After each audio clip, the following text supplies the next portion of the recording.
For today's video mga mare, mag-unbox tayo ngayon ng playpen.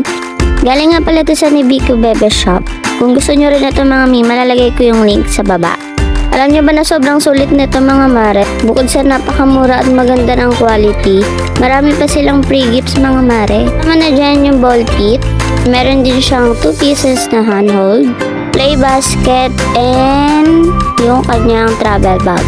O, aayaw ka pa ba? Huwag kayong mag-alala mga mare, madali lang din naman siyang assemblein. Ayan, si Daddy Ranmar na yung nagtuloy ng ating ginagawa para mas mabilis matapos. Maganda to mga mima, lalo kung nagsisimula na yung mga anak niyong tumayo. Lalo na kung sobrang likot pa, diba? And lalo kung wala kayong mapag-iiwanan, nasib sila dito sa clip. Lalo kung marami kayong gagawin sa bahay, malaking tulong to mga mima para madali nyo matapos yung mga gawain nyo. Kung gusto nyo rin matulog dyan mga mare, pwede rin naman. Lalagay nyo lang dyan yung inyong. Kasya nga pala dyan mga mare, yung double size na Uratex foam. Para hindi nyo nababaklasin yung playpen. Kaya mag-alala mga mare, safe na safe ang baby nyo dyan sa loob. Lahat kasi ng mga bakal niya meron ng foam para hindi mauntok si baby. Ayan, ganyan nga pala siya kalaki mga mare.